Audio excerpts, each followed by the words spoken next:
Elián sentía cómo la indignidad se enroscaba en su garganta. A veces, por las noches, se preguntaba si su fe era solo un acto de terquedad o una lámpara que todavía podía encenderse. Ana lo miraba con algo entre preocupación y orgullo. Sabía que la pobreza golpeaba, pero también conocía la fidelidad de su marido. Samuel, con sus manos pequeñas, todavía tenía la inocencia de quien no ha aprendido a medir a las personas por lo que poseen. La presencia del hijo le daba a Elián una razón para sostener la mirada hacia adelante.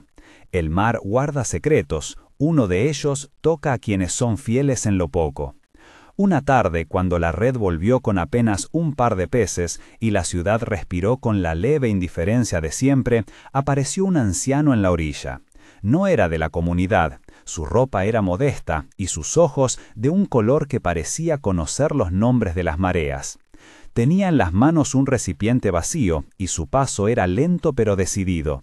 La gente del puerto lo vio primero como a cualquier extraño. Algunos se apartaron, otros fingieron no verlo.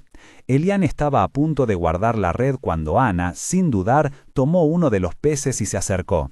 Invitó al hombre a sentarse en la mesa pequeña de su casa. Lo que para ellos era compartir un bocado se transformó en hospitalidad para quien venía hambriento. El anciano comió con gratitud, como quien ha sido costumbre de la mesa y reconoce la rareza de la misericordia. Antes de marchar, apoyó una mano temblorosa sobre el hombro de Elián y le dijo algo que, a la luz del día, parecía un enigma.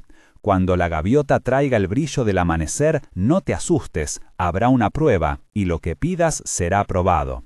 No dijo más. La gente del puerto murmuró. Algunos negaron el significado, otros lo escucharon como un cuento más en la corriente inagotable de las voces del puerto. Nadie anotó la frase en el aire, pero Elián la guardó como quien guarda una semilla en el bolsillo. Lo que parecía un gesto de caridad se volvió una mordida de esperanza. El anciano se fue sin explicar si era mensajero o simplemente un viajero con sabiduría. Nadie en la aldea pudo decir si su advertencia era buen augurio o vana superstición. La gaviota dorada, por su parte, todavía no había aparecido. La pesca seguía siendo escasa. Pero desde aquella noche algo distinto creció en Elián, una mezcla de expectación y temor. ¿Por qué eligió su mesa aquel desconocido? ¿Era posible que una señal pudiera tocar a alguien como él? La pregunta se instaló y comenzó a volverse compañía. En la intimidad del hogar, Ana y Samuel escucharon la historia con la reverencia de quienes saben que la esperanza, aun si parece frágil, suma fuerzas. Compartieron pan y oraron en voz baja, pidiendo discernimiento más que promesas.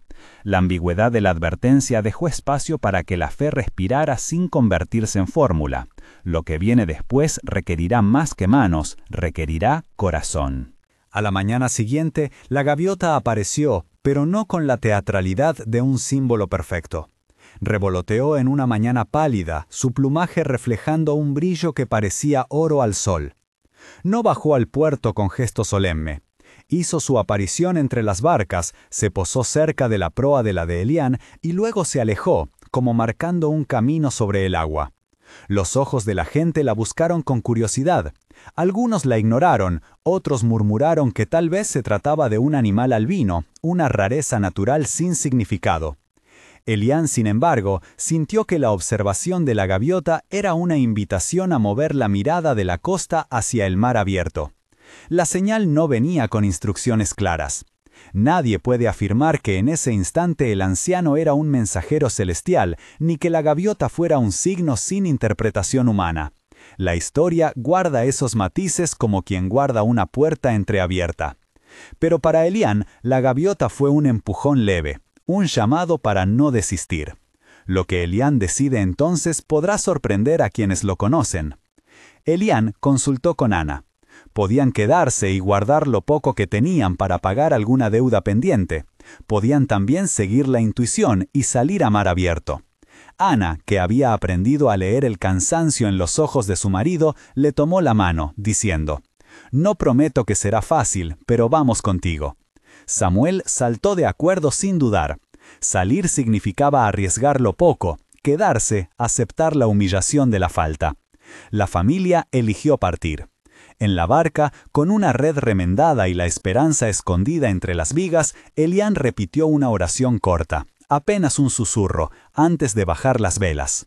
Señor, si esto es para probarnos, no nos dejes caer. Danos lo que hoy necesitamos, nada más y nada menos. La oración no pedía riquezas ni triunfo, pedía resistencia y provisión del día. Era una súplica de quien sabe limitar sus deseos al pan del presente. En el corazón de quien escucha, esta petición puede resonar como la de quienes han aprendido a pedir lo esencial más que lo abundante. El mar empezó la jornada con calma engañosa. Parecía que el puerto había liberado su propio juicio y el viento soplaba con cierta timidez. La gaviota siguió volando frente a la proa, marcando una ruta que no tenía mapa escrito. A media mañana, las nubes se aglomeraron. Lo que en un principio fue una nube pasajera, pronto se transformó en una pared oscura que devoraba el horizonte. La brisa se volvió mordaz, las olas se hicieron más pronunciadas y el bote, pequeño ante la furia creciente, comenzó a balancearse con un ritmo que puso a prueba la calma que Elián intentaba sostener. El miedo es un animal que cae sobre el pecho y deja poco aire.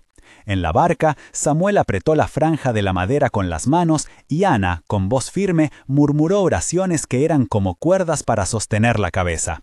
La tormenta no se mostró como algo a vencer con una voluntad, sino como una fuerza que exigía humildad y atención. Nadie en la comunidad pudo decir que aquello fue una recompensa por su fe convertida en fórmula. Fue más bien como si una puerta se hubiese abierto por la gracia y hubieran entrado exactamente lo necesario. Sustento, dignidad restaurada, posibilidad de mirar adelante sin rubor. La humildad de Elián no se perdió en la abundancia, fue la primera en recibirla con gratitud. La gente comenzó a mirarlo diferente, no por su nuevo estado económico, sino por su integridad. Dar cuando se tiene poco es una lección que enmudece a los que acostumbran a juzgar. Después de aquella jornada, la vida no se volvió cómoda de la noche a la mañana. Las deudas no desaparecieron como por arte de magia y la ciudad continuó siendo la misma ciudad de antes. Pero la familia encontró una nueva calma. Sabían que lo que recibieron no fue mérito, sino gracia. Elián reparó la barca con lo justo y mejoró las redes. Sin embargo, lo más valioso fue cómo el nombre de su casa volvió a significar dignidad para Samuel. Con el tiempo, usaron parte de la ganancia para devolver favores a quienes los habían ayudado sin grandes discursos, y para sostener a otras familias en noches de escasez. La provisión sirvió para demostrar que la bendición había llegado para cubrir necesidades concretas y para restituir respeto humano. No fue una acumulación para el orgullo, fue la confirmación de que, cuando la fidelidad persiste en lo poco, la gracia puede manifestarse en aquello que se necesita. Si te sientes indigno, recuerda, la gracia no actúa según el valor humano, sino por la amplitud del corazón divino. En los meses que siguieron, la historia de la gaviota dorada y del anciano se volvió parte de la conversación del puerto. Algunos insistían en identificar al anciano como algo más que hombre, otros acusaban a la familia de afortunada por casualidad. Elián no buscó explicar ni litigar interpretaciones. Guardó para sí la memoria de la hospitalidad que cambió su rumbo y para su interior la certeza de que la generosidad había sido la semilla. A menudo, al pasar junto al muelle, veía las miradas de quienes antes se burlaron. Ya no eran miradas que pretendían humillar, sino miradas que contenían respeto y una pizca de envidia sana, la que nace cuando se reconoce que la dignidad humana no se compra, se restituyó.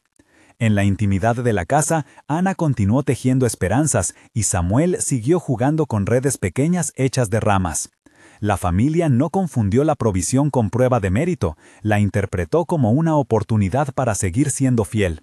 Lo que viene después, le diría Elián a cualquiera que lo preguntara, no es un camino sin dolor, sino un lugar donde la gracia permite levantarse. Quizás la enseñanza más honda no fue la barca nueva, ni la reserva de alimentos, sino que la familia aprendió a no juzgar el valor propio por la capacidad de poseer. Aprendieron a nombrar la dignidad como algo que existe aún en la escasez. A menudo, al pasar junto al muelle, veía las miradas de quienes antes se burlaron. Ya no eran miradas que pretendían humillar, sino miradas que contenían respeto y una pizca de envidia sana, la que nace cuando se reconoce que la dignidad humana no se compra, se restituyó. En la intimidad de la casa, Ana continuó tejiendo esperanzas y Samuel siguió jugando con redes pequeñas hechas de ramas. La familia no confundió la provisión con prueba de mérito, la interpretó como una oportunidad para seguir siendo fiel.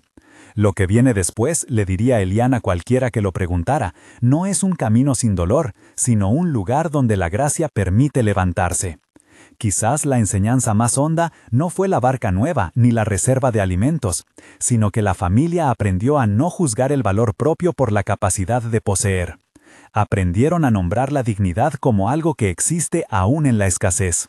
Quien siente que no merece nada, puede confundir su entendimiento de la gracia con un castigo eterno. Sin embargo, la historia de Elián recuerda que la gracia llega aunque no haya mérito humano.